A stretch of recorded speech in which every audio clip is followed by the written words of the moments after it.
ఈ కార్యక్రమానికి సభాధ్యక్షత వహిస్తూ నిర్వహిస్తున్న మిత్రుడు తిరుపతి,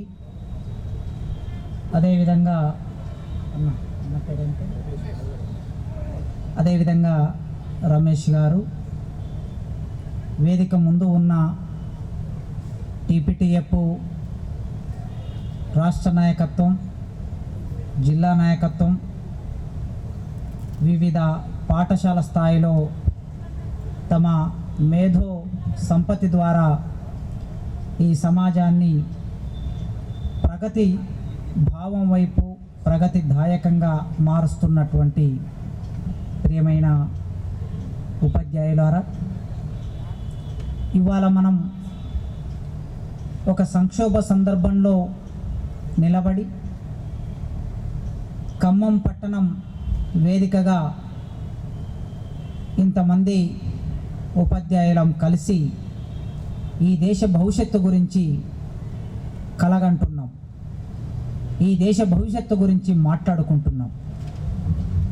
ఈ దేశ భవిష్యత్తును సుందర స్వప్నంగా మార్చడం ఎట్లా అని ఆలోచిస్తున్నాం. విప్లవ కవి చెరబండరాజు 70వ దశకంలో ఓ నా ప్రియమైన భారతదేశమా, తల్లివి తండ్రివి దైవానివి నీవేనమ్మా, ఓ నా ప్రియమైన భారతదేశమా, తల్లివి తండ్రివి దైవానివి నీవేనమ్మా, అంతర్జాతీయ విపణిలో నీ అంగాంగము తాకట్టు పెట్టబడిన తల్లి, నీ స్తన్యం కోసం ఎగబడుతున్న పిల్లలకి పాలివ్వలేక ఎండిన స్తన్యముతో ఉన్న సస్యశ్యామల సీమవమ్మ, పందికొక్కులు ఎలుకలు నీ గుమ్మి కింద పడి ఆ గుమ్మిలోని ధాన్యాన్ని అంతా తినేస్తుంటే ఆకలితో అలమటిస్తున్న కోట్లాది మంది ప్రజలు గల ఓ నా ప్రియమైన భారతదేశమా, తల్లివి తండ్రివి దైవానివి నీవేనమ్మా అని రాశాడు. సరిగ్గా ఈ మాట ఇవాళ నేను మళ్ళీ తిరిగి మాట్లాడితే ఇది మీకు వింతగా అనిపించవచ్చు, కొత్తగా అనిపించవచ్చు. ఎందుకంటే భారతదేశం 1997లోనే భారత్ వెలిగిపోతుంది అనే నినాదం బయటకు వచ్చింది. వాజ్పేయి ప్రధానమంత్రి గారు ఉన్న రోజుల్లో భారత్ వెలుగుతుంది అని వచ్చింది. ఆ తర్వాత వచ్చిన యూపీఏ ప్రభుత్వం భారత్ను ప్రపంచ దేశాల సరసన నిలబెడుతున్నాం అనే నినాదం వచ్చింది. ఇప్పుడు భారతదేశం 3వ అతిపెద్ద ధనవంతమైన దేశం అనే నినాదం ముందుకొస్తూ ఉంది. ఇవాళ కూడా నిన్నటి పార్లమెంట్ సెషన్స్లో ఈ దేశ ప్రధానమంత్రి గారు మాట్లాడిన మాట మీరు అన్ని దినపత్రికల్లో వచ్చింది చూసి ఉంటారు. ఈ దేశం ఇక మునుపు ఉన్నట్లుండదు అన్నాడు ఆయన. ఇక మునుపు ఉన్నట్లు ఉండదు అని అంటే దీని అర్థం 2 రకాల అర్థాలు ఉంటాయి. ఇక మునుపు ఉన్నట్లు మన విద్య ఉండదు, ఇక మునుపు ఉన్నట్లు మన ఆహారం ఉండదు, ఇక మునుపు ఉన్నట్లు పాఠశాలలో, కళాశాలలో, విశ్వవిద్యాలయంలో టీచరు పాఠం బోధించడు, ఇక మునుపు ఉన్నట్లు మనుషులుగా జీవించే పరిస్థితి ఉండదు కాబోలు. ఎలా ఉంటుంది అంటే ఈ దేశం 2050 నాటికి ప్రయాణం చేస్తుంది. ఈ 2050 వరకు అంటే ఇవాళ 25లో 24లో ఉన్నాం.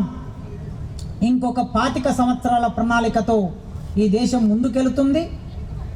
ఆ ముందుకెళ్లే క్రమంలో ఇది అతిపెద్ద 3వ ఆర్థిక శక్తిగా, ప్రపంచంలో 3వ అతిపెద్ద ఆర్థిక శక్తిగా ఎదగడానికి కావలసిన ప్రణాళికల్ని మేము రూపొందించబోతున్నాం అనే విషయాన్ని ప్రధానమంత్రి గారు చెప్పారు.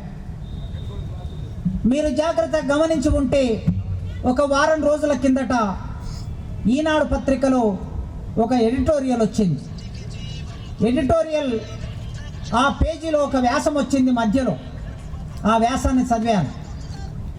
నేను కూడా చాలా విషయాలు ఫాలో అవుతున్నా కానీ అంత పర్టికులర్గా నేను విషయాన్ని గమనించలేదు.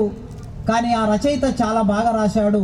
ఏం రాశాడంటే, భారతదేశంలో 3వ అతిపెద్ద ఆర్థిక వ్యవస్థ ప్రపంచంలో అని మీరు అంటున్నారు, భారతదేశం బాగా అభివృద్ధి చెందిందని అంటున్నారు, కానీ భారత ప్రభుత్వమే అధికారికంగా 80 కోట్ల మందికి ఆహార ధాన్యాలు పంపిణీ చేస్తుంది అని రాశాడు ఆయన. మిత్రులారా, ఈ దేశ జనాభా 140 కోట్లు అనుకుంటే, 135 కోట్లు అనుకుంటే, 135 కోట్ల జనాభాలో 80 కోట్ల మందికి భారత ప్రభుత్వం బియ్యం కార్డు ద్వారా ఆహార ధాన్యాలను పంపిణీ చేస్తుంది. అంటే దీని అర్థం ఈ దేశంలో 80 కోట్ల మంది పేదలు ఉన్నారని. ఇది ప్రభుత్వం లెక్క, మనం చెప్పే లెక్క కాదు. ఈ ప్రభుత్వం నీతి ఆయోగ్ ఇచ్చే అభివృద్ధి నమూనా ఆధారంగా వివిధ ప్రభుత్వ రంగ సంస్థలు ఆయా రంగాల్లో ఉన్న ప్రజల జీవన విధానాన్ని విశ్లేషించి ఇచ్చిన నివేదికల ఆధారంగా ఆయన రాసినటువంటి వ్యాసం. కనుక ఆనాడు దేశం వెలిగిపోయిందన్నారు, మధ్యలో దేశం అభివృద్ధి చెందుతుంది అన్నారు, ఇవాళ అభివృద్ధి చెందిందన్నారు. మరి అన్ని నినాదాల వెనక ఏముందో అర్థం చేసుకుంటే మనం ఇక్కడ నిలబడి ఇక్కడ కూర్చొని మాట్లాడుకుంటున్న మాటకి ఒక సందర్భం, ఒక ఆలంబన ఉంటుంది. ఇక్కడ నుంచి మొదలు కావాలి. మనం ఎందుకు మొదలు కావాలంటే, తరగతి గది 4 గోడల మధ్య దేశ భవిష్యత్తు నిర్మాణం అవుతుంది అని ప్రొఫెసర్ రజనీ కొఠారి గారు దాదాపు 50 ఏళ్ల కిందట చెప్పిన మాట ఇది. 50 ఏంది, 64లో ఈ మాట చెప్తే ఇవాళ మనం 2024కు వచ్చాం.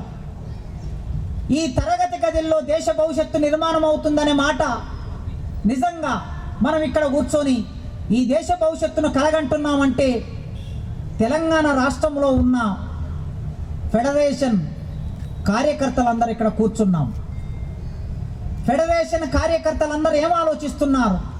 సామాజిక బాధ్యత గురించి ఆలోచిస్తున్నారు, వృత్తి నిబద్ధత గురించి ఆలోచిస్తున్నారు, సామాజిక బాధ్యతలో ఈ దేశ భవిష్యత్తు గురించి ఆలోచిస్తున్నారు, వృత్తి నిబద్ధతలో క్లాస్ రూమ్ గురించి ఆలోచిస్తున్నారు. మంచి విద్య ఉండాలని, అంతరాలు లేని విద్య ఉండాలి, అది ప్రభుత్వ బాధ్యత అని మీరు అక్కడ నినాదం రాసి పెట్టారు. ఇది అంతరాలు లేని విద్య ఉండాలి. మరి ఈ విద్య మీరో నేనో ఏ కొద్ది మంది మాత్రమే ప్రారంభం చేస్తే అయ్యేది కాదు. ఈ అంతరాలు లేని విద్యను అందరూ కలిసి, అందరంటే మనందరికీ ప్రాతినిధ్యం వహిస్తున్న ప్రభుత్వం చేయవలసిన పని. అందుకే అది ప్రభుత్వం బాధ్యత. ఒక 100 సంవత్సరాలకి దగ్గరగా వస్తున్నటువంటి ప్రారంభమై మీ సంఘం బహుశా నేను అనుకుంటా 46-47లో ప్రారంభమైన సంఘం ఇది. 1946-47 కాలంలో జాతీయోద్యమం జరుగుతున్న కాలంలో, స్వాతంత్ర ఉద్యమం జరుగుతున్న కాలంలో స్వేచ్ఛా వాయువులు పీల్చుకోవడం కోసం ఈ దేశం తపన పడుతున్నప్పుడు, ఈ దేశంలో అక్షరాలని ప్రోధి చేస్తూ, అక్షరాలని తమ మునివేళ్లతో ముద్దాడుతూ, ఆ అక్షరాలని అంతరాలు లేకుండా సమాజానికి అందిస్తున్న ఆ మనుషులు ఆలోచించి ఒక సంఘం పెట్టుకున్నారు. ఆ సంఘం ఇంతకాలం నడిచింది. ఇంకొక 20 ఏళ్ళు అయితే మీ సంఘానికి 100 ఏళ్ళు పూర్తి అవుతాయి. ఈ 100 ఏళ్ల కాలంలో ఎన్నడూ మడమ తిప్పింది లేదు, ఎన్నడూ వెనక్కి పోయింది లేదు, ఎన్నడూ వ్యక్తిగతమైన స్వార్థం గురించి ఆలోచించింది లేదు. ఒకవేళ అయితే గీతే మధ్యలో సాధారణమైన డిమాండ్లు, డిఏ కావచ్చు, పిఆర్సీ కావచ్చు, ప్రభుత్వ ఉద్యోగులందరూ చేస్తున్న డిమాండ్లు మీరు ఒక భాగం అయితే అయ్యి ఉంటారు. కానీ ఉపాధ్యాయులే రోడ్ల మీదకి వచ్చి మాకు డిఏలు పెంచాలి, మాకు జీతాలు పెంచాలని కొట్టాడిన సందర్భాలు కూడా పెద్దగా లేవు. కానీ ఫెడరేషన్ కార్యకర్తలు చేసిన ఈ కాలంలో, ఈ 80 ఏళ్ల కాలంలో పోరాటం అంతా ఏమిటి అంటే, శాస్త్రీయ విద్య గురించి, అంతరాలు లేని విద్య గురించి, సమానమైన విద్య గురించి, కేవలం విద్య గురించి. ఇంతకుముందు మైసా శ్రీనివాస్ గారు చాలా ఆవేదనతో, చాలా కోపంగా మాట్లాడుతున్నాడు. నేను అక్కడ కూర్చొని విన్నాను. నిజమే, మనం ఎక్కడికి పరిమితం అయిపోయాం. ఒకప్పుడు ఎట్లా ఉండింది ఈ వ్యవస్థ? ఉపాధ్యాయులు, ఈ సమాజాన్ని ప్రభావితం చేసిన ఉపాధ్యాయులం మనం. ప్రతి చలనములో, ఈ సమాజ ప్రతి చలనంలో మన భాగం లేకుండా ఈ సమాజం లేదు. ఈ సమాజాన్ని నడిపిన వాళ్ళందరూ, మీరు ఎవరినైనా తీసుకోండి, జాతీయోద్యమ ఆధునిక భావాలు ప్రవేశించిన కాలం నుంచే తీసుకోండి. Mahatma Jyotirao Phule teacher, Savitribai Phule teacher, Raja Rammohan Roy teacher, Ishwarchandra Vidyasagar teacher, Kandukuri Veeresalingam teacher, Gandhi, Tilak, Sardar Patel, doctor BR Ambedkar, మీరు ఎవరి చరిత్ర అయినా తీసుకోండి. ఈ సమాజంలో సమాజ మార్పులో భాగమైనటువంటి వాళ్ళు. కొండపల్లి సీతారామయ్య టీచర్, సత్యమూర్తి టీచర్, వెంపటాప సత్యం, ఆదిపట్ల కైలాసం, తరిమెల్ల నాగిరెడ్డి, మీరు ఎవరి పేరైనా తీసుకోండి. ఈ సమాజ పరిణామంలో భాగమైన వాళ్ళందరూ ఈ సమాజాన్ని మార్చడం కోసం తమ ప్రాణాలని త్యాగం చేసిన వాళ్ళందరూ టీచర్ వృత్తి నుంచే వచ్చారు. ఒక 200 సంవత్సరాల చరిత్రలో టీచర్ వృత్తిలో నుంచి వచ్చిన వాళ్ళే సమాజం గురించి ఆలోచించారు. ఎందుకు వీళ్ళే ఆలోచిస్తారు? ఆ లెగసీ నుంచి వచ్చింది ఫెడరేషన్. ఎందుకు వీళ్ళే ఆలోచిస్తారంటే వీళ్ళు చదువుకుంటారు కనుక. ఇవాళ ఈనాడు పేపర్లో సండే మ్యాగజైన్ వస్తుంది, మీరు రాత్రికి ఇంటికి పోయినాక చదవండి. సండే మ్యాగజైన్ కవర్ పేజీలో పుస్తకం గురించి వేశారు. పుస్తకాలు ఎందుకు చదవాలి? పుస్తకాలు చదివితే ఏమొస్తుంది? నేను కారులో వస్తూ ఉన్నప్పుడు అశోక్ అన్న ఫోన్ చేస్తే ఒక ఉపన్యాసం నడుస్తున్నది, ఆ ఉపన్యాసంలో ఎవరో కానీ చదవాలి, మనం బాగా చదవాలి, పుస్తకాలు చదవాలని చెప్తూ ఉన్నారు ఆయన. పుస్తకాలు చదవటం వలన భావాలు ఎట్లా వికసిస్తాయి? పుస్తకాలు చదవటం వలన సమాజ నిర్మాణం ఎట్లా అర్థమవుతుంది? సమాజంలో ఉన్న వైరుధ్యాలు ఎట్లా అర్థమవుతాయి? ఆ వైరుధ్యాలను పరిష్కరించే మార్గాలు ఎట్లా తెలుస్తాయో చదివే వాళ్ళకే తెలుస్తాయి గనక, ఆ చదివే వాళ్ళందరూ టీచర్లు గనక, ఆ టీచర్లే ఈ 200 సంవత్సరాలలో ఈ సమాజం మార్పులో వాళ్ళందరూ భాగమయ్యారు. ఆ లెగసీలో వచ్చినటువంటి ఫెడరేషన్ ఇవాళ సమాజం గురించి సీరియస్గా ఆలోచించవలసిన అవసరం ఉన్నది. మన ఉద్యోగాలు మాత్రమే కాదు, ఉద్యోగాలు చేస్తాం, అది మన వృత్తి. మన వృత్తి ధర్మాన్ని సరిగ్గా నెరవేర్చాలి కూడా. ఎందుకంటే అది సామాజిక బాధ్యత. దానితో పాటు ఆ వృత్తి నిబద్ధతతో పాటు ఇంకొక సామాజిక బాధ్యత కూడా మనకుంది. ఆ సామాజిక బాధ్యతను కూడా మనం నిర్వర్తించాలి. ఇది మనది కాదు అనుకోవడానికి లేదు. ఎందుకు అనుకోవడానికి లేదంటే, ఒకవేళ మహాత్మా జ్యోతిరావు పూలే మనది కాదు అనుకుంటే ఇవాళ కనీసం 25% మంది మహిళలు ఇక్కడ టీచర్లుగా ఉన్నారు. 25%. చాలామంది ఇంకా చదువుతున్నారు. ఇప్పుడు వాళ్ళు చదివే రోజుల్లో చాలా అవకాశాలు తక్కువ. ఇవాళ యూనివర్సిటీలలో 73% ఎన్రోల్మెంటు అమ్మాయిలది. ఉస్మానియా యూనివర్సిటీ, తెలంగాణ యూనివర్సిటీ, మీరు ఏ యూనివర్సిటీకైనా వెళ్ళండి, 73% ఎన్రోల్మెంటు. అంటే 100 మంది పిల్లలు చేరితే ఒక క్లాసులో 73 మంది అమ్మాయిలు ఉంటున్నారు. ఒక ప్రశ్న వేయవచ్చు, అబ్బాయిలందరూ ప్రైవేట్ యూనివర్సిటీలోకి వెళ్తున్నారు, అమ్మాయిలు ఇప్పుడిప్పుడే గవర్నమెంట్ యూనివర్సిటీలోకి వస్తున్నారు. నిజమే, ఇది కూడా ఫ్యాక్టే. అబ్బాయిలు ప్రైవేటు పోతే అమ్మాయిలు మొదటి తరం వస్తున్నారు. దళితులు, బహుజనులు, అమ్మాయిలు ఇప్పుడిప్పుడు యూనివర్సిటీలోకి వస్తున్నారు. అయినా ఆ శాతం పెరిగింది. సరిగ్గా ఆ రోజు గోవిందరావు గారు మహాత్మా జ్యోతిరావు పూలేను పిలిచి, సావిత్రిబాయి పూలేను పిలిచి, మీరు స్కూల్ మూసేస్తారా, ఇల్లు వదిలేసి వెళ్ళిపోతారా? ఒకటే ప్రశ్న. ఊరంతా గోవిందరావు ఇంటి మీద పడి, మహాత్మా జ్యోతిరావు పూలే తండ్రి గోవిందరావు 20 ఎకరాల ఆసాం, కూరగాయలు, పూలు పండించి పీష్వాలకి సప్లై చేసి, పూలని కూరగాయలని పీష్వా రాజులకి సప్లై చేసే ఒక భూస్వామి గోవిందరావు.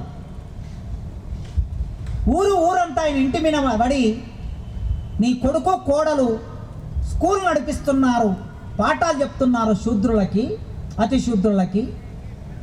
ఇది ధర్మం కాదు. ఈ ధర్మం మన వాదం ప్రకారం ఇది ధర్మం కాదు. కనుక మీరు వెంటనే ఆ స్కూల్ మూపించాలి నీ కొడుకుతో అంటే, తండ్రి సాయంత్రం కొడుకును కోడల్ని పిలిచి ఒకటే అడిగాడు, స్కూలు మూసేస్తారా, ఇల్లు వదిలి వెళ్ళిపోతారా? కానీ వెంటనే మహాత్మా జ్యోతిరావు పూలే ఇంట్లోకి వెళ్ళి ఒక బ్యాగ్ తీసుకొని, ఒక డ్రస్సు, బ్యాగులో పెట్టుకొని ఒట్టి చేతులతో బయటకు వచ్చాడు. భార్యను వెంట పెట్టుకొని అక్కడి నుంచి ఇంట్లో నుంచి వెళ్ళిపోయాడు. ఇది సామాజిక బాధ్యత. మహాత్మా జ్యోతిరావు పూలే పని చేసుకోవాలనుకుంటే, వ్యవసాయం చేసుకోవాలనుకుంటే 20 ఎకరాల భూస్వామి కొడుకు హాయిగా పని చేసుకోవచ్చు.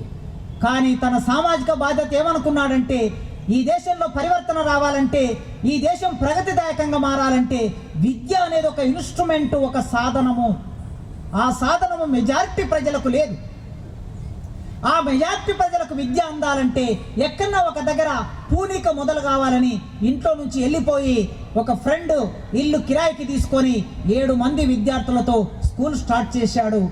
ఈ దేశ వ్యవస్థలో మొట్టమొదటి స్కూల్ టీచర్గా సావిత్రిబాయి పూలేని రూపొందించాడు. ఒకవేళ ఆయన ప్రయత్నం చేయకపోతే, ఆ పూనిక చేయకపోతే ఈ వ్యవస్థ ఎట్లా ఉండేదో మీరు ఒకసారి ఆలోచించండి. అందుకే మిత్రులారా, మనం కేవలం స్కూల్ మాత్రమే కాదు, ఉద్యోగం మాత్రమే కాదు, ఈ సమాజం గురించి కూడా ఆలోచిస్తూ ఉండాలి. ఈ సమాజంలో భావాలని ప్రోధి చేయడం కోసం మనం ప్రయత్నం చేస్తూ ఉండాలి. మన కళ్ళ ముందరి చరిత్ర, ఇక్కడ కూర్చున్న మీరు, నేను, మనందరం టీచింగ్ కమ్యూనిటీలో ఉన్నాం. మన కళ్ళ ముందర ఉన్న ఈ చరిత్రలో ఎందరో మంచి టీచర్లు ఈ సమాజాన్ని మార్చడం కోసం తమ ప్రాణాలను త్యాగం చేశారు, తమ జీవితాలను త్యాగం చేశారు, తమ సమయాన్ని త్యాగం చేశారు. గ్రామాన్ని పట్టుకొని ఉన్నారు. గ్రామంలో ప్రజలని దోపిడికి, దౌర్జన్యానికి, భూస్వామ్యానికి వ్యతిరేకంగా జరిగిన పోరాటంలో ఆ టీచర్లు ఆ ప్రజల్ని ఏకం చేశారు, నాయకత్వం వహించారు. అట్లాంటి ఒక చరిత్ర నుంచి నడిచొచ్చాం మనం. ఆ చరిత్ర నుంచి నడిచొచ్చాం కనుక ఇవాళ ఇంతమంది ఖమ్మం పట్టణంలో ఖమ్మంకు ఉండే ఆ పోరాట స్ఫూర్తి ఏదైతే ఉందో, ఆ పోరాట స్ఫూర్తి ఇవాళ ఇంతమందిని ఇక్కడ సమీకరించగలిగింది. అందుకే ఇవాళ ఈ దేశం ప్రమాదంలో ఉంది. ఈ దేశం చాలా ప్రమాదంలో ఉంది. క్లాస్ రూమ్ భద్రంగా లేదు, బెడ్రూమ్ భద్రంగా లేదు, రోడ్డు మీదకి వస్తే భద్రంగా తిరిగి వస్తామో లేదో తెలియదు. ఏ మనిషి భద్రంగా జీవించే పరిస్థితి కనిపిస్తలేదు. దీన్ని మనం సీరియస్గా ఆలోచించవలసి ఉన్నది. ఆలోచన పరులం గనక మనం ఆలోచించకపోతే, తగిన పరిష్కారం వెతకకపోతే రేపు భవిష్యత్తు మనల్ని, మన తరాలు, మన తర్వాతి తరాలు మనల్ని క్షమించరు. ఎందుకు క్షమించరంటున్నానంటే, మన ముందు తరాలు చేసిన పోరాట ఫలితంగా కదా మనం ఇక్కడికి వచ్చాం. మన ముందు తరాలు లేకపోతే ఈ అవకాశం మనకు లేదు. ఈ కుర్చీల మీద కూర్చునే అవకాశం, ఈ తెల్ల బట్టలు వేసుకునే అవకాశం, జేబులో గ్రీన్ పెన్ను పెట్టే అవకాశం మనకు లేదు. వారి పోరాట ఫలితంగా వచ్చిన అవకాశాన్ని మనం ఉపయోగించుకుంటున్నాం. కనుక తిరిగి మనం ఏం చేయాలి? మనం ఎంతో కొంత పోరాటం చేయటం మూలంగా, సమాజాన్ని అభివృద్ధికరంగా మార్చటం మూలంగా మన తర్వాతి తరాలు కూడా ఈ సామాజిక అవసరాలని ఉపయోగించుకునే సందర్భం ఒకటి వస్తుంది. అందుకోసమే మనం మౌనంగా ఉండడానికి లేదు. ఈ ఫాసిజం అనే ఒక భావన మన జీవితాల్లోకి ప్రవేశించింది. 20 ఏళ్ల కిందట ఫాసిజం అని మాట్లాడితే ఇది చాలా వింతగా ఉండింది. మేము విప్లవ రచయితల సంఘంలో ఉన్నటువంటి వాళ్ళుగా 20 ఏళ్ల కిందట ఈ దేశంలోకి ఫాసిజం ప్రవేశించబోతుంది అని 97లో మాట్లాడితే, మరీనండి వీళ్ళు చాలా అతి మాట్లాడతారు అన్నారు. వీళ్ళు ఏది మాట్లాడినా అతి మాట్లాడతారు అన్నారు. 1990వ దశకంలో నూతన ఆర్థిక విధానాలు రాబోతున్నాయి, పాఠశాలలు ఉండవు, కళాశాలలు ఉండవు, విశ్వవిద్యాలయాలు ఉండవు, విద్య మొత్తం ప్రైవేట్ వ్యక్తుల చేతుల్లోకి పోతుందని 90వ దశకంలో మాట్లాడినప్పుడు ఏపీటీఎఫ్, ఆనాడు ఉమ్మడి ఏపీటీఎఫ్ ఈ విషయాన్ని మాట్లాడినప్పుడు, లేదా ప్రగతిదాయకమైన సంఘాలు ఈ మాట మాట్లాడినప్పుడు, మేధావులు మాట్లాడినప్పుడు సాధారణమైన ఉపాధ్యాయులు మిమ్మల్ని ఇవే ప్రశ్నలు వేశారు. వీళ్ళు చాలా అతి మాట్లాడతారు అన్నారు. కానీ 90వ దశకం పోయింది, 2000 దశకం పోయింది, 2010 పోయింది, 2020 వచ్చింది. ఇప్పుడు వచ్చిన తర్వాత నిజమే, మీరు చెప్పిన మాట నిజమైంది అని అంటున్నారు. అందుకే 97లో ఫాసిజం అనే మాట ప్రయోగించినప్పుడు ఇది విడ్డూరం అన్నారు. ఇవాళ మనం మాట్లాడవలసిన అవసరం లేకుండా రాహుల్ గాంధీ ఫాసిజం వచ్చింది అంటున్నాడు. ఇక మన అవసరం తీరిపోయింది. ఫాసిజం అనే మాట మనం మాట్లాడే పరిస్థితి లేదు. ఇప్పుడు రాహుల్ గాంధీ అంటున్నాడు, కాంగ్రెస్ అంటున్నది లేదా మరికొన్ని పార్టీలు అంటున్నాయి. వివిధ సందర్భాల్లో కేసీఆర్కు దగ్గర ఉండే వాళ్ళు కూడా ఫాసిజం వచ్చిందని మాట్లాడుతున్నారు. మరి ఆ రోజు 90 ఏళ్ళు మనం మాట్లాడినప్పుడు విడ్డూరం అన్న వాళ్ళు ఇదే నిజం అంటున్నారు. మరి ఇదే నిజమని ఎందుకు అంటున్నారంటే మనం విజనరీ. ఎందుకు విజనరీ అంటే ఫెడరేషన్ అనే సంఘంలో పనిచేయటమే ఒక విజనరీ. భవిష్యత్తును దర్శించడం, ఈ రోజు ఉండి 20 ఏళ్ల తర్వాత, 30 ఏళ్ల తర్వాత, 100 ఏళ్ల తర్వాత ఏం జరుగుతుందో చెప్పగలిగిన జ్ఞానం ఫెడరేషన్ ఇస్తుంది మనకి. ఎందుకంటే ఫెడరేషన్కి ఆ తాత్విక నేపథ్యం ఉంది గనక. అందుకోసమే ఆ తాత్విక నేపథ్యంతో భిన్నమైన రంగాల్లో పనిచేసే వాళ్ళందరము ఫాసిజం వచ్చింది, వస్తుంది అన్నాం. ఇవాళ వచ్చేసింది. ఏమిటి ఫాసిజం? ఈ ఫాసిజం వచ్చినప్పుడు మన బాధ్యత, మనం అందరం బుద్ధిజీవులం, ఇక్కడ కూర్చున్న వాళ్ళందరం ఆలోచించే వాళ్ళం. బుద్ధిజీవులం అంటే ఎంతో కొంత సమాజం గురించి ఆలోచించే వాళ్ళం. అందుకే ఈ ఆలోచన ఉంది గనక, ఈ ఆలోచనని కార్యరంగంలోకి తీసుకెళ్లే ఒక నిర్మాణం ఉంది గనక, ఈ ఆలోచనని అక్షరబద్ధం చేసే పెన్ను మన చేతుల్లో ఉంది గనక మన పాత్ర చాలా ముఖ్యమైంది. ఈ సందర్భంలో ఆయా సందర్భాల్లో అందరూ చరిత్రలో ఎట్లాంటి పాత్ర నిర్వర్తించారో ఇవాళ మనం అట్లాంటి పాత్ర నిర్వర్తించవలసిన అవసరం ఉన్నది. ఈ ఫాసిజం ఎన్ని రూపాల్లో ఉంటుంది, ఎన్ని రూపాల్లో మన మీదకి దాడికి వస్తుంది, దీని నిర్మాణం ఎట్లా ఉంటుంది, దీని చరిత్ర ఏమిటి అని చూస్తే ఈ ఫాసిజం మొట్టమొదటి సాంస్కృతిక రూపంలో మన ముందుకు వస్తుంది. సంస్కృతి అనేది మానవ జీవితం, పూర్తిగా మానవ జీవితంతో నిర్మాణం అయి ఉంటుంది. కల్చర్ అనే పదం మనం వింటాం. కల్చర్ అనే దాంట్లో అగ్రికల్చర్ ఉంది, అగ్రికల్చర్లో కల్చర్ ఉంది. అగ్రికల్చర్ అంటే సాగు చేయటం. మానవ జీవితం, సాగైన మానవ జీవితమే సంస్కృతి. ఈ సాగైన మానవ జీవితం సంస్కృతి అన్నప్పుడు ఫాసిజం అనేది సాంస్కృతిక రూపంతో మన ముందుకు వస్తుంది.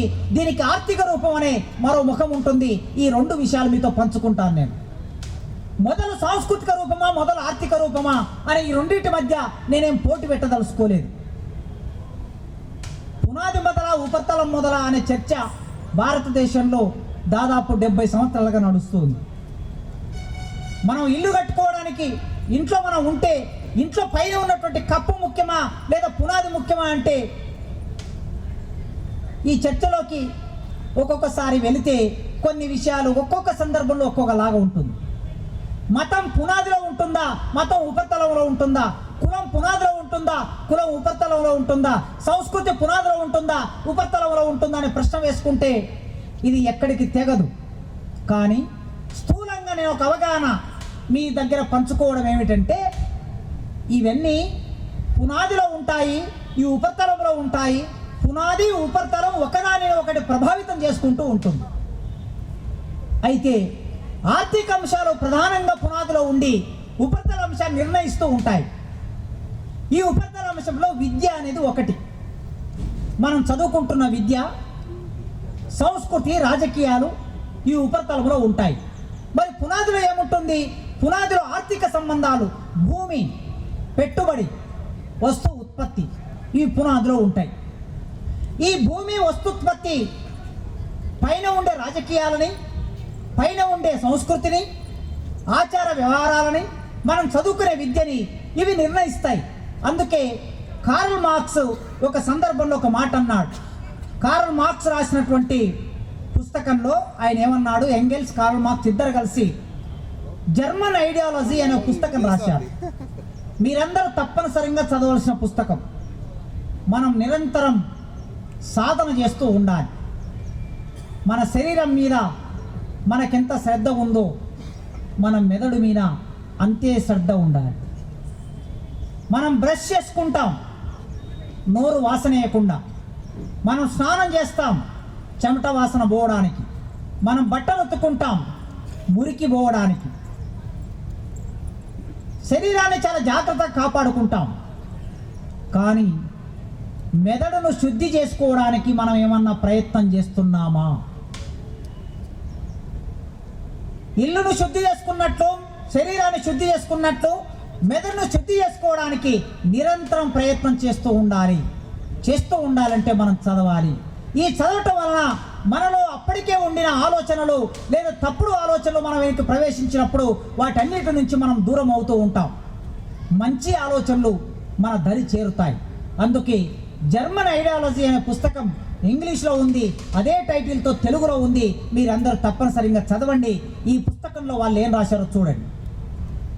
ప్రతి యుగములోనూ పాలక వర్గాల భావాలే పాలించే భావాలు. మీరు ఏ కాలమైనా తీసుకోండి, పాలక వర్గ భావాలే పాలించే భావాలు. అంటే సమాజాన్ని పాలించే భౌతిక శక్తి అయిన వర్గమే ఆ సమాజ పాలక మేధో శక్తి కూడా.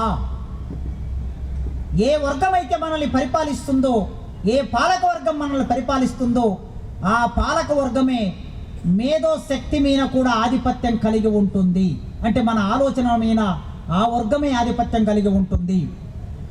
భౌతిక ఉత్పత్తి సాధనాలపై యాజమాన్యం కలిగిన వర్గమే మేధో ఉత్పత్తి సాధనాలపై యాజమాన్యం కలిగి ఉంటుంది. భూమి మీద, పరిశ్రమల మీద, సంపద మీద ఎవరికి ఆధిపత్యం ఉంటుందో ఆ ఆధిపత్యం ఉన్న వర్గాలే మేధో ఉత్పత్తి సాధనాల మీద కూడా.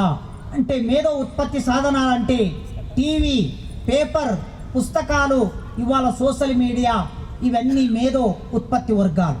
వీటి మీద పాలక వర్గాలే ఆధిపత్యం కలిగి ఉంటాయి. అందుచేత మామూలు మాటల్లో చెప్పాలంటే మేధో ఉత్పత్తి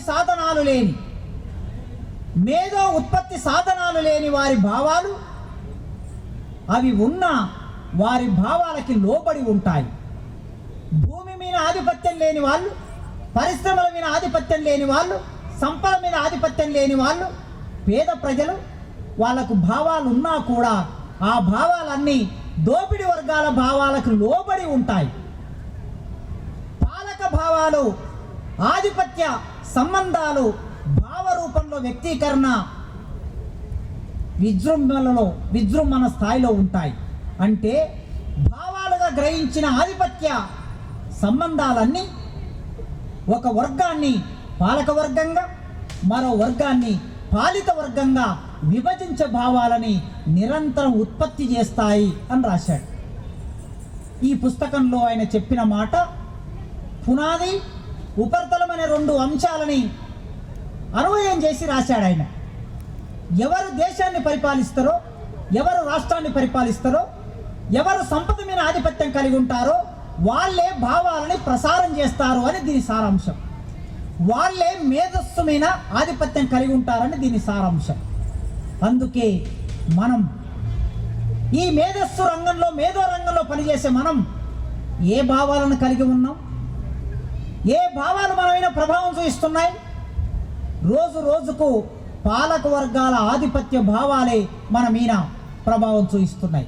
అందుకే ఆ భావాలకు లోబడుతున్న మనం ఈ దేశంలో ఫాసిజం అనేది ఎన్ని రూపాల్లో, ఒకవైపు సాంస్కృతిక రూపంలో, మరోవైపు ఆర్థిక రూపంలో మన జీవితాల్లోకి ప్రవేశించి పూర్తిగా పట్టు బిగిస్తుంది.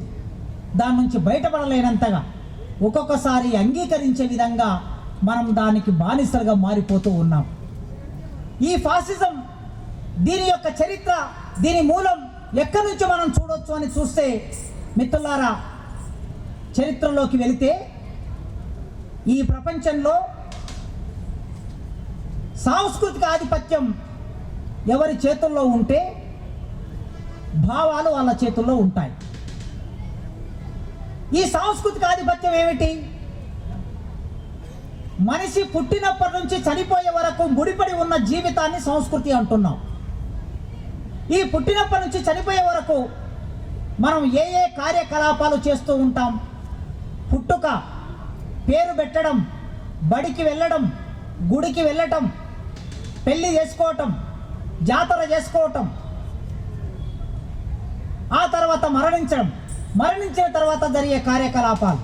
ఈ మధ్య కాలంలో మనిషికి ఉండే అనేక ఉత్పత్తి సంబంధాలు, ఆ ఉత్పత్తిని తయారు చేసే క్రమంలో జరిగే ఘర్షణ, ఇదంతా సంస్కృతిలో భాగంగా ఉంటుంది.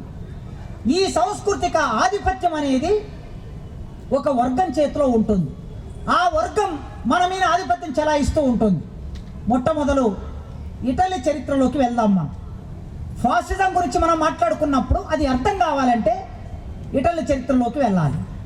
ముస్సోలిని అనే ఒక నాయకుడు ఆ దేశంలో ఫాసిజాన్ని ఎట్లా ప్రవేశపెట్టాడు, ఆ దేశాన్ని తన చేతుల్లోకి ఎట్లా తీసుకున్నాడో చూస్తే ఇవాళ భారతదేశంలో ఫాసిజానికి సంబంధించిన భావాలు ఎట్లా ప్రవేశిస్తున్నాయో, ఎట్లా ప్రభావితం చేస్తున్నాయో అర్థం చేసుకోవచ్చు. మొదటి ప్రపంచ యుద్ధం జరిగిన తర్వాత ప్రపంచ యుద్ధాలు ఎందుకు జరుగుతాయి? దోపిడీ కోసం జరుగుతాయి. ప్రపంచాన్ని పంచుకోవడానికి ప్రపంచ యుద్ధాలు జరుగుతాయి. ప్రపంచాన్ని ఎందుకు పంచుకోవాలి? ఆయా దేశాలలో ఉన్న వనరులని దోచుకెళ్ళడానికి యుద్ధాలు జరుగుతాయి. ఇప్పుడు జరిగే యుద్ధాలు అటు రష్యా చేసే యుద్ధమైనా, ఆస్ట్రేలియా చేసే యుద్ధమైనా, ఇంకో చోట ఎక్కడ యుద్ధం జరిగినా ఆయా దేశాల మీద ఇజ్రాయెల్ చేసే యుద్ధమైనా ఆయా దేశాల మీద ఆధిపత్యం కలిగి తీసుకోవడానికి, అక్కడ భూమిని ఆక్రమించుకోవడానికి, ఆ భూమిలో ఉండే సంపదను ఆక్రమించుకోవడానికి, పెట్రోల్ ఆక్రమించుకోవడానికి, ఐరన్ ఆక్రమించుకోవడానికి, ఈ ఆక్రమణ అనేది ఒక చోటితో మరో చోటికి ప్రయాణం చేస్తూ ఉంటుంది. ఈ ప్రయాణం చేసే క్రమంలో ఒక్క దేశాన్ని ఆక్రమించుకున్నాక ఆ వలస మాత్రమే ఆ దేశానికి సరిపోదు, ప్రపంచమంతా తనకు కావాల్సి వస్తుంది. ఆ సందర్భంలో మొదటి ప్రపంచ యుద్ధం జరిగింది.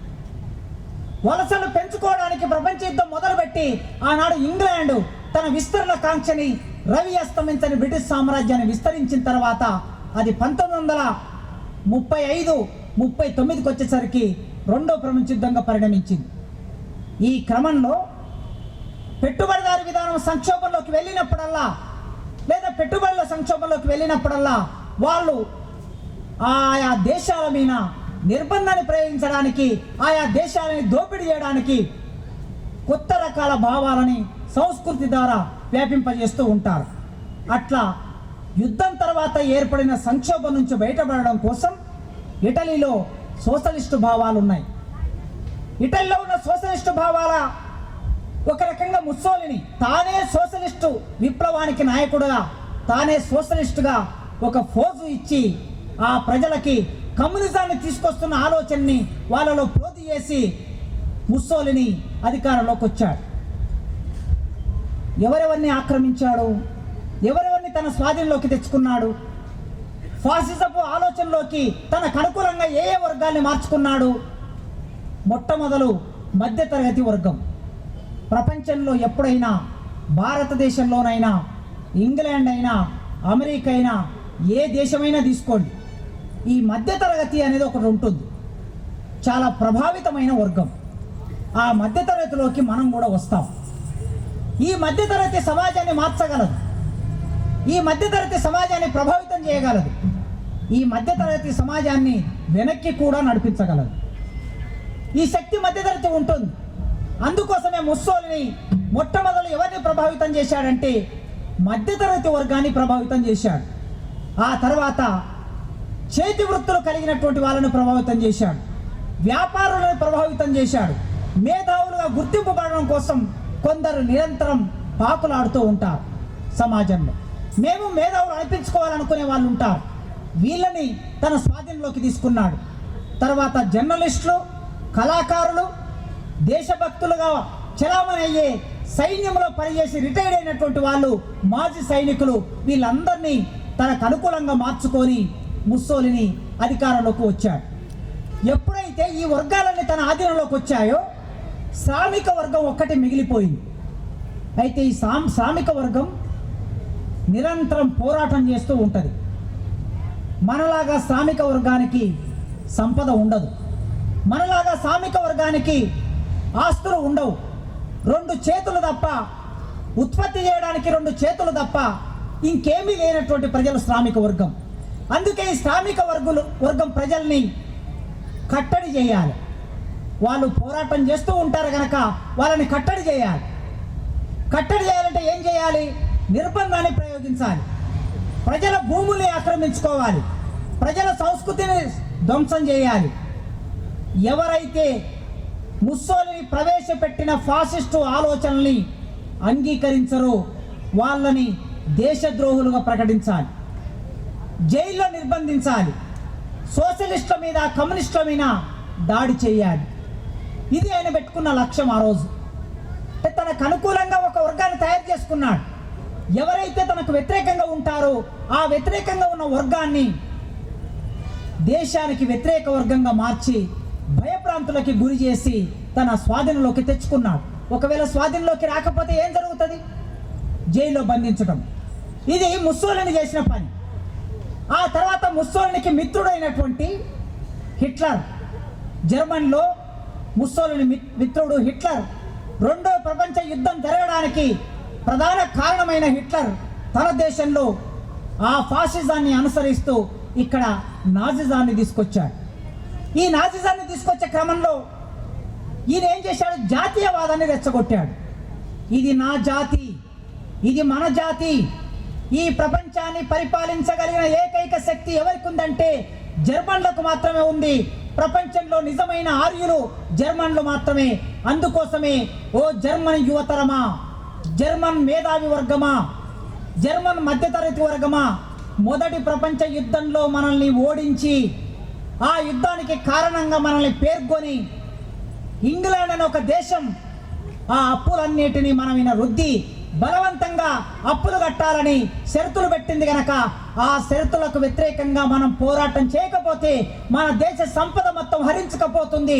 కనుక ఈ మొత్తం దేశాన్ని పరిపాలించే శక్తివంతులుగా మీరు మారండి అని యువతరానికి పిలిపించాడు.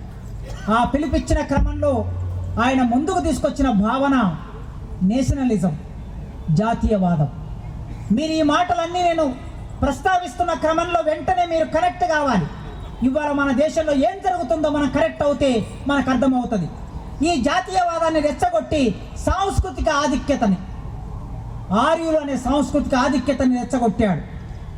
ఈ జర్మనీ ప్రజలు ప్రపంచంలో ఎవరికి తక్కువ కాని స్వచ్ఛమైన ఆర్యులు, యూదులు, ఆ దేశంలో ఉన్నటువంటి యూదులు, అన్యజాతీయులు ఎవరున్నా సరే వాళ్ళని నిర్మూలించాలి, వాళ్ళని హీనపరచాలి. హిట్లర్ తీసుకొచ్చిన భావన జాతీయవాదంలో తన జాతి గొప్పదనుకున్నాడు, గొప్పదని ప్రచారం చేశాడు. చేసిన సందర్భంలో ఏం చేయాలి? యూదులైనటువంటి వాళ్ళు లేదా ఇంకా జర్మన్స్ కానటువంటి వాళ్ళు ఎవరున్నా సరే వాళ్ళందరినీ హీనపరిచి తక్కువ జాతీయులుగా మార్చాలి. ఆ తర్వాత యూరప్ సంస్కృతిని రక్షించే వాళ్ళుగా, కాపలాదారులుగా ఈ ప్రపంచంలో జర్మన్స్ మాత్రమే ఉంటారు, ఇంకెవరు ఉండడానికి వీల్లేదు. మొట్టమొదటి శత్రువు ఎవరు మనకు అంటే కమ్యూనిస్టులు మొదటి శత్రువులు. ప్రపంచంలో జర్మన్లో కమ్యూనిస్టులు మొదటి శత్రువుగా ప్రకటించాడు హిట్లర్. ఆ తర్వాత దేశం కోసం వ్యక్తే తప్ప వ్యక్తి కోసం దేశం కాదు. మనం ఈ మాట బాగా వింటూ ఉంటాం. ఈ దేశం నాకేమిచ్చింది అని కాదు, దేశానికి నువ్వు ఏమిచ్చావు అనేది ఆలోచించు అని అంటూ ఉంటారు చాలామంది. ఇది ఒక రకంగా చూస్తే నిజమే కదా, చాలా మంచి మాట అంటున్నారు కదా అనిపిస్తుంది. కానీ ఈ దేశం కోసం ఇవ్వటం కాకుండా ఎవరైనా ఈ దేశానికి సేవ చేయకుండా ఎవరైనా ఉంటారా?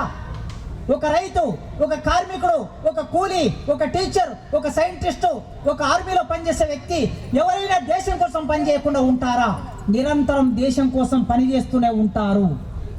అన్నప్పుడు ఈ దేశం తనకేమిచ్చింది, ఈ దేశానికి మేము ఏమిచ్చాము అనేది నిరంతరం జరిగే ప్రక్రియ. కానీ దాన్ని మరుగునపరచడానికి కార్మిక వర్గ కృషిని, రైతుల కృషిని, మేధో రంగంలో ఉండే వాళ్ళ కృషిని మరుగుపరచడం కోసం వ్యక్తిని నామమాత్రం చేసి దేశాన్ని ప్రదానం చేసి జాతీయతను ప్రదానం చేస్తారు. నాజీ పార్టీ, ఈ పార్టీలో సభ్యులు ఎవరు? ఆయన నాజీ పార్టీ ఏర్పాటు చేస్తే సభ్యులు ఎవరున్నారంటే జీవితంలో విఫలమైన వాళ్ళు, జీవితంలో ఏం సాధించని వాళ్ళు, పురాతనమైన సంపన్న వర్గం, పూజారులు, పట్టణ ప్రజలు, పెట్టి బోర్జువాలు, వర్తకులు, వీళ్ళు నాజిస్టు పార్టీ కార్యకర్తలు. అంటే ఆ పార్టీలో ఏ కార్యకర్తలు ఉంటారన్న దాన్ని బట్టి ఆ పార్టీ లక్ష్యం ఏందో తెలుస్తుంది. ఫెడరేషన్లో సభ్యులు ఎవరుంటారన్న దాన్ని బట్టి ఫెడరేషన్ యొక్క దృక్పథం, ఫెడరేషన్ యొక్క ఆచరణ, ఆదర్శం, పని విధానం ఉంటుంది. లంపెన్ సెక్షన్ మన సంస్థలో ఉందనుకోండి, మన సంస్థ సరిగ్గా పనిచేయదు. కనుక వీళ్ళు ఏ వర్గాల యూదులని ఏర్పాటు చేసుకున్నాడు ఇందులో ఈయన పార్టీ సభ్యులుగా. జీవితంలో దేనికి పనికి రాకుండా విఫలమైనటువంటి వాళ్ళు ఇందులో మెంబర్స్ అయ్యారు. అదేవిధంగా పూజారులు మెంబర్స్ అయ్యారు, సంపన్న వర్గం మెంబర్స్ అయ్యారు, పట్టణంలో ఉండే ప్రజలు ఎక్కువ మంది మెంబర్స్ అయ్యారు, పెట్టి బూర్జువాలు వ్యాపారస్తులు మెంబర్స్ అయ్యారు. ఈ నిర్మాణంతో మొదలైనటువంటి సంస్థ ఉత్పత్తిలో భాగమైనటువంటి సామాన్య ప్రజలు ఇందులో సభ్యులు కాలేదు. ఆయన 2 వర్గాలను శత్రులుగా ప్రకటించాడు. ఒకటి కమ్యూనిస్టులు, 2 సోషలిస్టులు అంటే కార్మిక వర్గం. ఈ రెండింటిని శత్రులో ప్రకటించి వీరిద్దరిని ఊచకోత కోయడం కోసం 10 లక్షల మంది యూదులని ఊచకోత కోసి చంపేశారు. ప్రపంచంలో దీని ఒక రకంగా సామూహిక హననం. తన భావాన్ని వ్యతిరేకించిన వాళ్ళని, తన ఆలోచనని వ్యతిరేకించిన వాళ్ళని, తనకు వ్యతిరేకంగా మాట్లాడే వాళ్ళని, రాసిన వాళ్ళని చంపేశాడు. ఆ దేశం నుంచి వెళ్ళగొట్టాడు. అట్లా వెళ్ళిపోయినటువంటి వాళ్ళే ప్రపంచవ్యాప్తంగా విస్తరించారు యూదులు. మీరు చూస్తే యూదులు ప్రపంచంలో అత్యధిక సైంటిస్టుల జాబితా మీరు ఒక దగ్గర పెట్టుకొని ఆ సైంటిస్టులు ఏ జాతికి చెందిన వాళ్ళు మీరు గూగుల్లో సెర్చ్ చేయండి, వాళ్ళందరూ యూదులై ఉంటారు. అట్లాంటి వాళ్ళని చంపేసి దేశం నుంచి వెళ్ళగొట్టి ఒక క్రమాన్ని ఆ రోజు హిట్లర్ ప్రయోగించాడు. అటు ముస్సోలిని ఇటు హిట్లర్ తన మాట వినని వాళ్ళని పీక నొక్కుడు సిద్ధాంతం, తనను వ్యతిరేకించిన వాళ్ళని హత్య చేసే సిద్ధాంతాన్ని ముందుకు తీసుకొచ్చి ఈ ప్రపంచాన్ని తమ చేతిలోకి తీసుకోవాలని 2వ ప్రపంచ యుద్ధానికి కారణమయ్యారు. ఆ 2వ ప్రపంచ యుద్ధంలో ఈ ప్రపంచ ప్రజలని కాపాడడం కోసం సోవియట్ సోషలిస్టు రష్యా అనే ఒక కమ్యూనిస్టు దేశం 2 కోట్ల మంది తన సైన్యాన్ని త్యాగం చేసి ఈ ప్రపంచాన్ని కాపాడింది. ఎవరి నుంచి కాపాడింది? హిట్లర్ నుంచి కాపాడింది, ముస్సోల్ నుంచి కాపాడింది, నాజిజం నుంచి, ఫాసిజం నుంచి ఈ ప్రపంచాన్ని కాపాడింది ఎవరంటే కమ్యూనిస్టులు మాత్రమే కాపాడగలిగారు. ఇది ఒక నేపథ్యం. సరిగ్గా 1925లో సంఘు పరివార్ ఈ దేశంలో పుట్టింది. 25లో సంఘు పరివార్ పుట్టినప్పుడు 35 కాలంలో గోల్వాల్కర్ అనేట ఆయన బంచ్ ఆఫ్ థాట్ అనే పుస్తకం రాశాడు. గోల్వాల్కర్, ఈ గోల్వాల్కర్, హెడ్గేవార్ వీళ్ళిద్దరూ రూపొందించిన సిద్ధాంతమే సంఘు పరివార సిద్ధాంతం. వీళ్ళు రూపొందించిన సిద్ధాంతమే ఇవాళ దేశాన్ని పరిపాలిస్తున్న పాలకుల సిద్ధాంతం.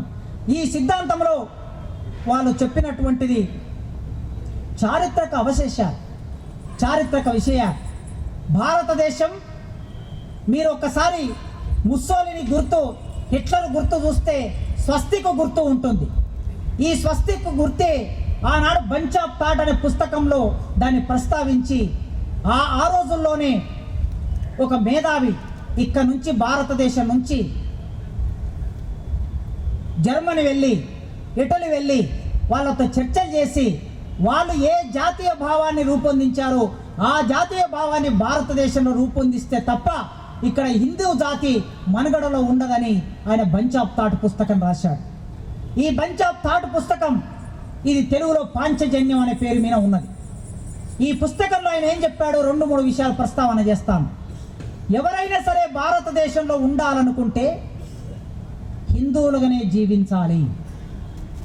హిందూ అనే మాట 1921 నాటికి హిందూ అనే మాట మన లిటరేచర్లో లేదు, మన చరిత్రలో లేదు. మొట్టమొదటిసారి వీర సావర్కర్ అనేట ఆయన తను రాసిన కరపత్రంలో, ఒక 2 పేజీల కరపత్రంలో హిందూ అనే మాట ప్రయోగించి ఆ కరపత్రం వేస్తే అక్కడి నుంచి సాహిత్యంలోకి హిందూ అనే మాట ప్రవేశించింది. మనకి వైదిక మతం ఉన్నది, వేదములో చెప్పబడింది వైదిక మతం, చాతుర్వర్ణంలో చెప్పబడింది వైదిక మతం. ఆ తర్వాత మీరు ఎవరైనా సరే రామాయణం చదవండి, భారతం చదవండి, ఇతిహాసం చదవండి, 11వ శతాబ్దంలో వచ్చిన తెలుగు భారతం చదవండి, లేదా పోతన 14వ శతాబ్దంలో వచ్చిన పోతన భావతం చదవండి, భారతం చదవండి, ఆ తర్వాత వచ్చినటువంటి అలసాని పెద్దన కావ్యం చదవండి. ఎక్కడైనా హిందూ అనే మాట ప్రయోగించారా? ఇక్కడ తెలుగు టీచర్లు చాలామంది ఉంటారు, మీరు సాహిత్యం చదువుకొని ఉండి ఉంటారు.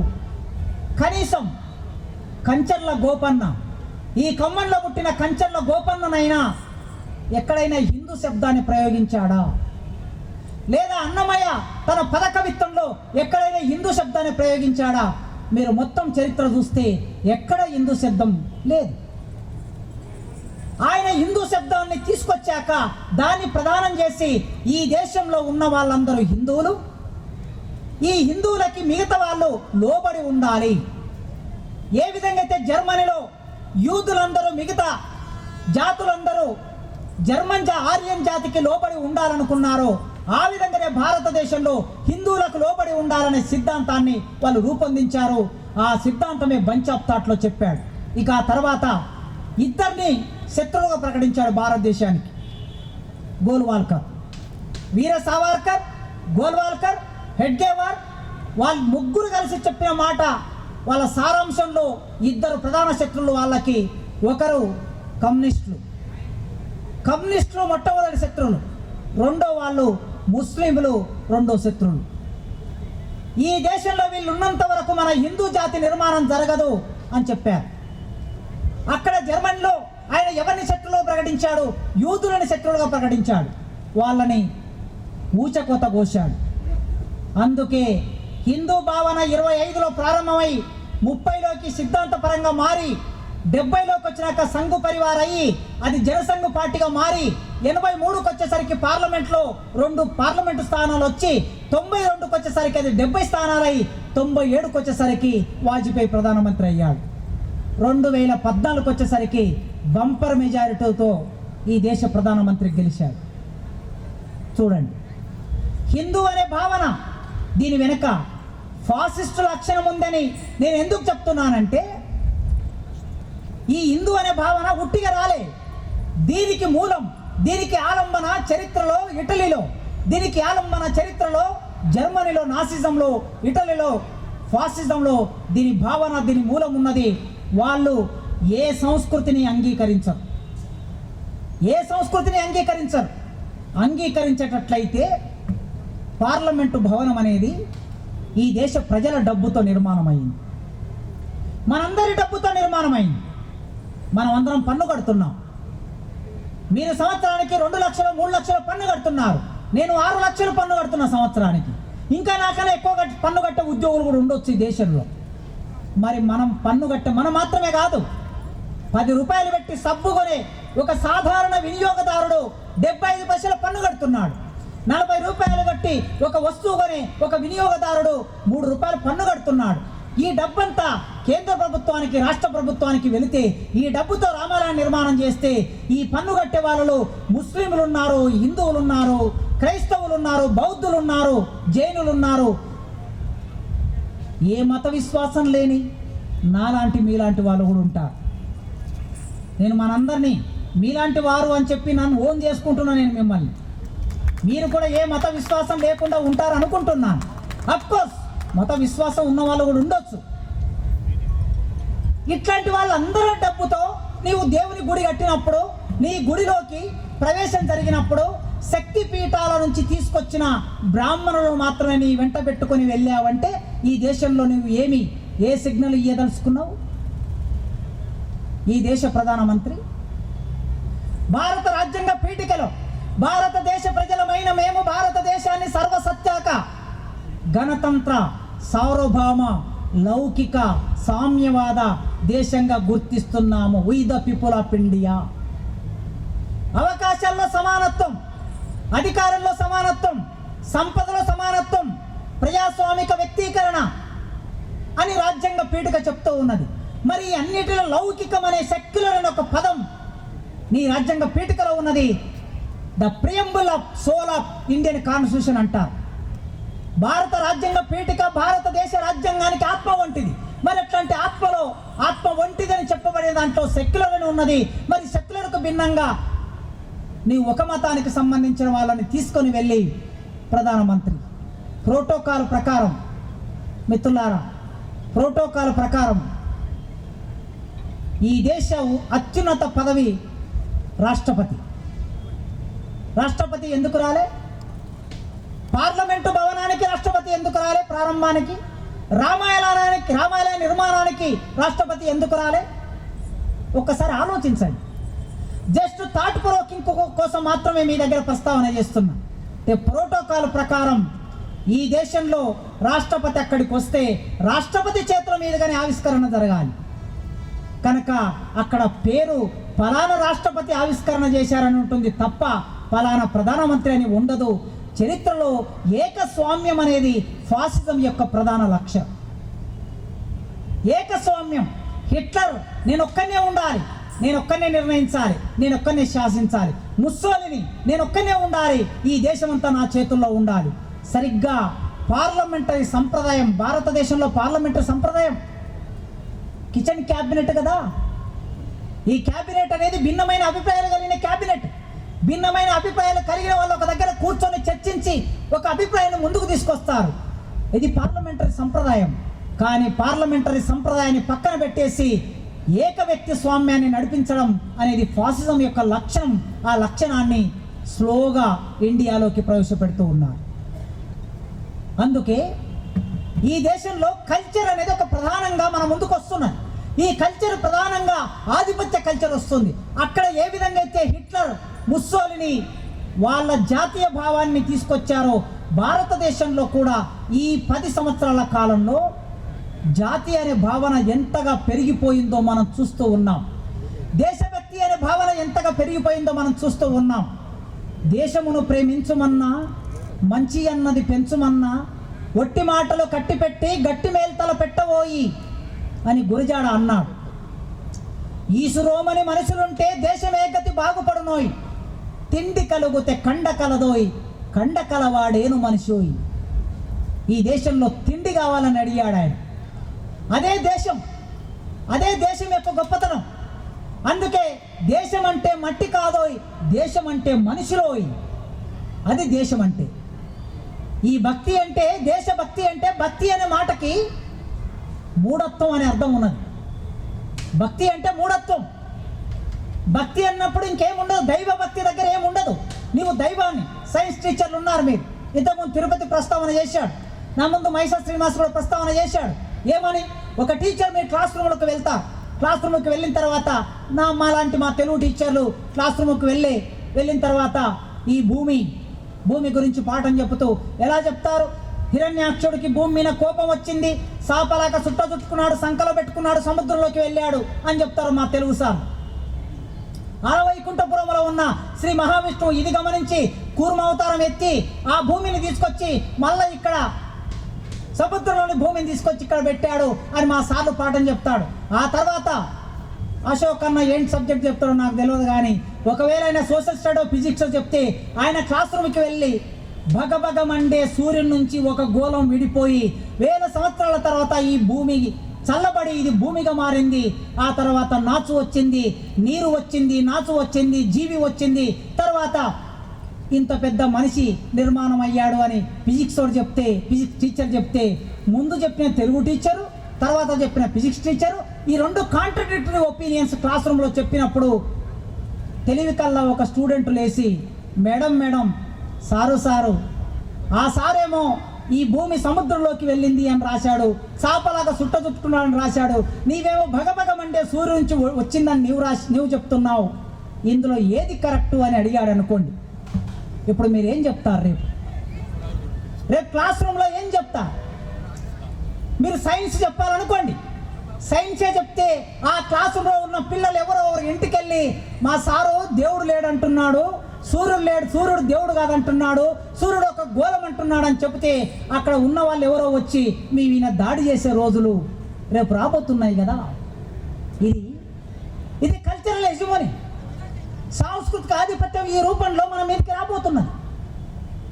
భావాలని ప్రోతి చేసి నిజమైన భావాలను చెప్పే మనం ఈ భావాలను చెప్పలేని ఒకనొక స్థితికి, ఒక కొసకి నెట్టివేయబడుతున్నాం. అంటే అది కరెక్టే, ఇది కరెక్టే అని మన క్లాస్ రూమ్లో చెబితే విద్యార్థికి ఏ జ్ఞానాన్ని అందించినట్లు అవుతుంది ఆలోచించుకోండి. అందుకే మిత్రులారా, ఇవాళ ఎన్ని రూపాల్లోకి ఇది విస్తరించుకుంటూ పోతూ ఉందంటే, మీడియా ఫాసిజం భావంలోకి వెళ్ళింది, కోర్టులు ఫాసిజం ఆధీనంలోకి వెళ్ళాయి, పండుగలు ఫాసిజం ఆధీనంలోకి వెళ్ళాయి, పత్రికలు ఫాసిజం ఆధీనంలోకి వెళ్ళాయి. ప్రతి చోట ఫాసిజానికి సంబంధించిన ఆలోచనల్ని ప్రోధి చేస్తూ సమాజంలో ప్రచారం చేసుకుంటూ ఉన్నారు. మీరు గమనించి ఉంటారు, బొడ్రాయి పండుగ జరిగింది, చాలా గ్రామాల్లో ఇంకా జరుగుతున్నది బొడ్రాయి పండుగ. ఈ బొడ్రాయి పండుగ జరగటం అనేది మీరందరూ చూసి ఉన్నారు. పెద్దవాళ్ళందరూ ఊరు అన్నప్పుడు బొడ్రాయి ఉంటుంది, ప్రతి ఊరికి బొడ్రాయి ఉంటుంది. రోడ్డు పెరుగుతుంది, బొడ్రాయి లోపలికి పోతుంది, మళ్ళీ బొడ్రాయిని పైకి పెడతారు. ఎవరు పెడతారు? ఊళ్ళో ఉన్నటువంటి లేదా పక్క ఊళ్ళో ఉన్నటువంటి బయళ్ళు వచ్చి బొడ్రాయిని పైకి తీసి ఓ కొబ్బరికాయ కొట్టింత పసుపు చల్లి కుంకుమ వేసి బొడ్రాయి పైన పెడతారు. బొడ్రాయి పండుగని ఒక 7 రోజులు బొడ్రాయి పండుగ జరిపే రోజులు మనం ఎప్పుడైనా చూసామా? ఈ 10 సంవత్సరాల కాలంలో ఎందుకు ఇట్లా విస్తరించింది ఆలోచించండి. ఈ బొడ్రాయి పండుగ చుట్టూ క్యాపిటల్ అంటే ఫాసిజానికి సంబంధించిన సాంస్కృతిక రూపం ద్వారా క్యాపిటల్ అనేది ఎట్లా ప్రవేశించిందో చూస్తే, గ్రామ దేవతల దగ్గరికి ఎన్నడూ బ్రాహ్మణులు రాలే. గ్రామ దేవతల దగ్గరికి ఒక ఎల్లమ్మ, మల్లమ్మ, పోలేరమ్మ, పోషమ్మ, ఈ దేవతల దగ్గరికి బ్రాహ్మణులు వచ్చి పూజలు చేసిన సందర్భాలు గ్రామాల్లో బోనాల పండుగప్పుడు ఎన్నడూ లేదు. కానీ వాళ్ళ బ్రాహ్మణులు ప్రవేశిస్తున్నారు. అంటే భారతదేశంలో ఫాసిజం అంటే ఉట్టి ఫాసిజం కాదు, ఇది బ్రాహ్మణికల్ ఫాసిజం. ఈ బ్రాహ్మణికల్ ఫాసిజం అని మనం అనకపోతే దీన్ని తక్కువ చేసి చెప్పవలసి వస్తుంది. అక్కడ ఆర్యన్ ఫాసిజం, అది జర్మన్ ఫాసిజం, అది ఇటలీ ఫాసిజం, ఆ ఇటలీ దేశంలో ఉన్న ఆధిపత్య వర్గాల ఫాసిజం అయితే ఇక్కడ బ్రాహ్మణికల్ ఫాసిజం. ఈ బ్రాహ్మణికల్ ఫాసిజం ఈ దేశాన్ని తన చేతుల్లో పెట్టుకున్నది, బంధించుకున్నది తన చేతుల్లో. మనం ఎవరైనా బ్రాహ్మణికల్ ఆలోచన విధానం నుంచి బయటపడగలుగుతున్నామా? ఇల్లు కట్టుకుంటే బ్రాహ్మణుడు వస్తాడు, సమృద్ధ అయితే బ్రాహ్మణుడు వస్తాడు, బిడ్డ పుడితే బ్రాహ్మణుడు వస్తాడు, పూజ చేస్తే బ్రాహ్మణుడు వస్తాడు, పెళ్లి చేస్తే బ్రాహ్మణుడు వస్తాడు, సావు జరిగితే బ్రాహ్మణుడు వస్తాడు. ఇంట్లో నుంచి కాలు బయట పెట్టాలంటే బ్రాహ్మణుడే. దీని నుంచి మనం బయటపడగలుగుతున్నామా? రోజు రోజుకు ఇంకా ఇన్నాళ్ళు ఫెడరేషన్లో రకరకాల ఉద్యమాల్లో పనిచేసిన కార్యకర్తలు కూడా ఎక్కడో ఒక చోట తండ్రి మాటకో, తల్లి మాటకో, భార్య మాటకో, కుటుంబం మాటకో మనం ఎప్పుడో ఒకసారి మౌనంగా ఉండటమో లేదా తల వంచటమో చేయవలసిన ఒక స్థితిలోకి నెట్టబడుతున్నాం. ఇది మామూలు విషయం కాదు, ఇది మామూలు కాదు. ఇట్లా నెట్టబడుతున్నామంటే ఇది ఫాసిజం మనల్ని తన స్వాధీనంలోకి తీసుకుంటుంది అని దీని అర్థం.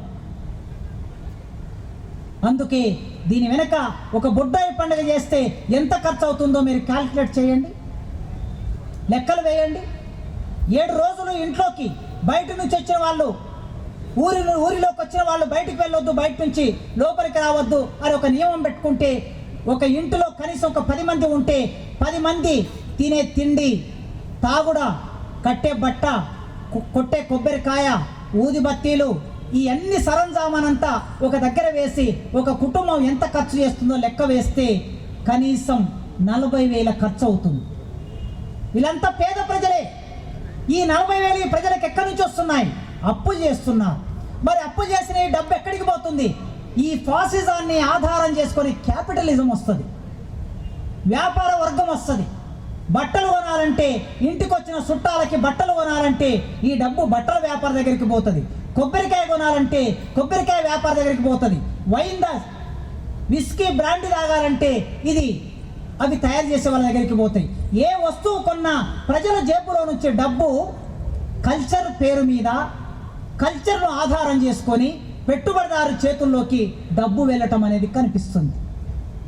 కనుక సాంస్కృతిక ఫాసిజం ఈ దేశంలో వ్యాపిస్తున్న క్రమంలో దీని వెనుక పెట్టుబడిదారు విధానం, అమెరికన్ సామ్రాజ్యవాదం, భిన్నమైన దేశాలు తమ ప్రయోజనాల కోసం ఈ దేశాన్ని ప్రయోగశాలగా మార్చుకొని పెట్టుబడులు పెడుతున్న సందర్భంలో ఈ దేశ బడ్జెట్ ఎంత, ఈ రాష్ట్ర బడ్జెట్ ఎంత, ఈ బడ్జెట్లో ప్రజలు ఏ మేరకు ఉత్పత్తి శక్తులుగా మారుతున్నారు, ఏ మేరకు ఉత్పత్తిని సృష్టించగలుగుతున్నారు అని చూస్తే ప్రజలని నిమ్మిత మాత్రులుగా, నామమాత్రంగా మార్చే ఒక ఆర్థిక విధానాన్ని ఈ ఫాసిజం తీసుకున్నది. అయితే ఇవన్నీ మనకు అర్థమవుతాయి. ఎవరికి అర్థమవుతాయి? బుద్ధిజీవులైన మనకు అర్థమవుతాయి. బుద్ధిజీవులైన మనకు అర్థమైనప్పుడు మనం మౌనంగా ఉండలేం. క్లాస్ రూమ్లో పాఠం చెప్తాం, ఏదో రూపంలో క్లాస్ రూమ్లో పాఠం చెప్తున్నప్పుడు మీరు పార్లమెంటు విధానం గురించి సోషల్ స్టడీలో పాఠం చెప్తారు. మీరు పోతన గురించి పాఠం చెప్తారు. పోతన గురించి పాఠం చెప్పినప్పుడు ధిక్కరించే స్వభావం పోతనలో ఎట్లా ఉందో చెప్తా.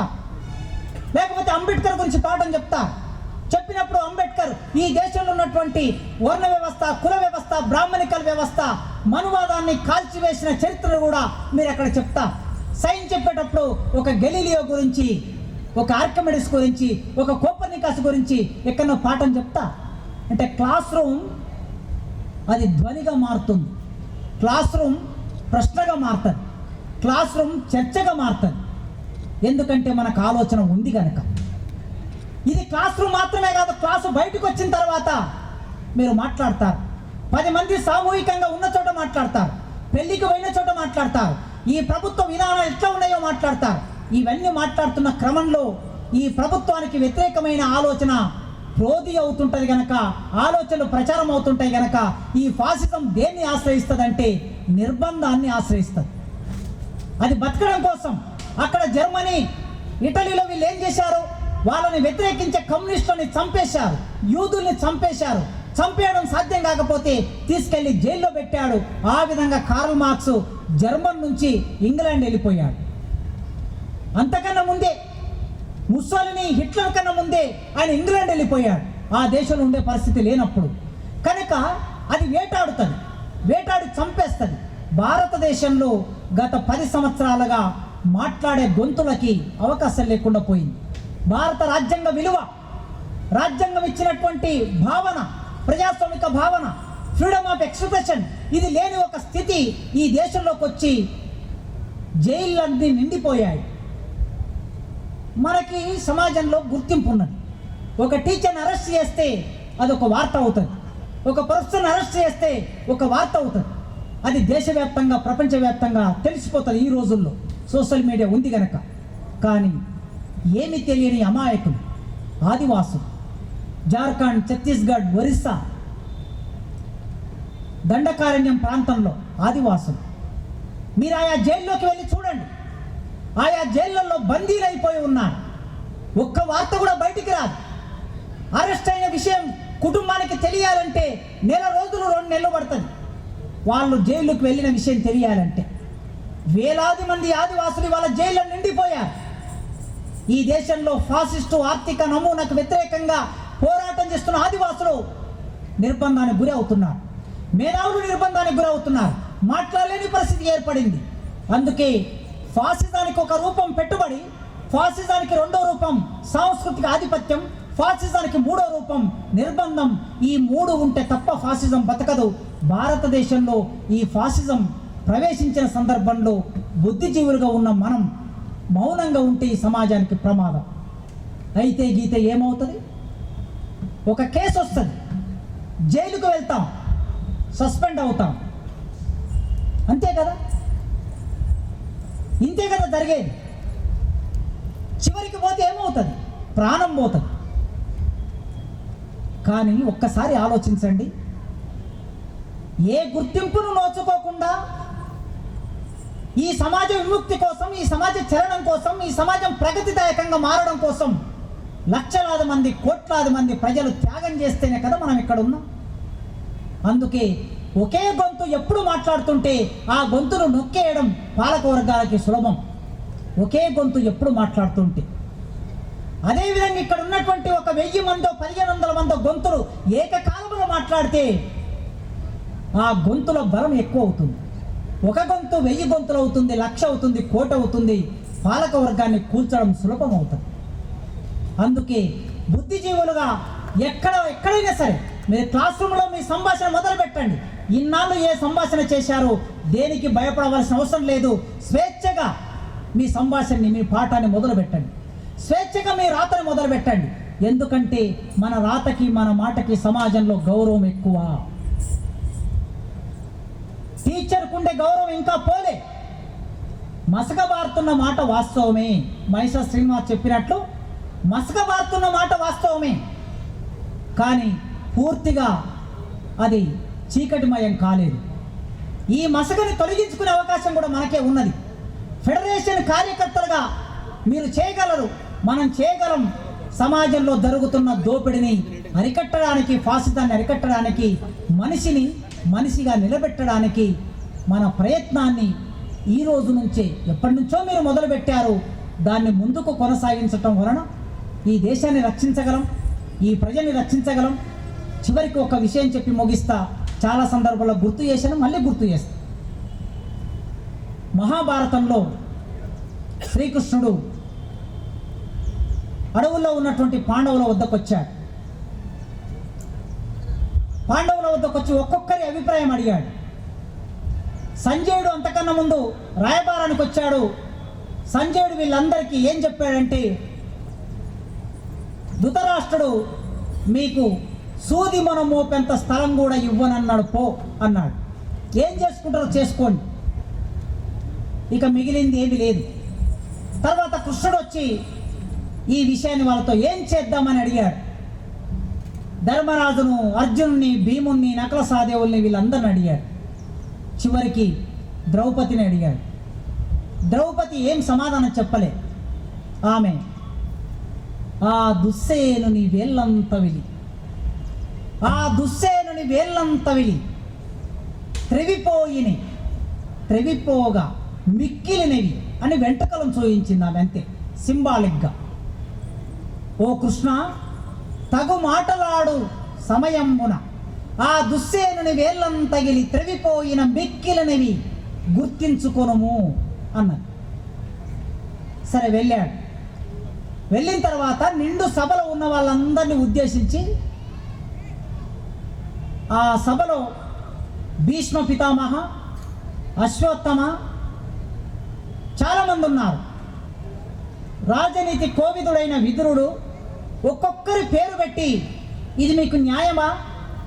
నిండు సభలో ఇంతమంది మేధావులు ఉన్నప్పుడు ఒక్కరు కూడా మాట్లాడకుండా మౌనంగా ఉంటున్నారే. పాండవులైన వాళ్ళు ఈ దేశంలో పుట్టారు కదా, వాళ్ళకు రావాల్సిన వాటా రాజ్యం రావాలి కదా అని అడిగాడు. అడిగితే చివరికి భీష్ముడు ఒక్కడు లేచి మాట్లాడాడు. కృష్ణ, నీవు వేసిన ప్రశ్న వేయవలసిన ప్రశ్న, అది నిజమే. పాండవులకు అన్యాయం జరిగింది, న్యాయం జరగాలి.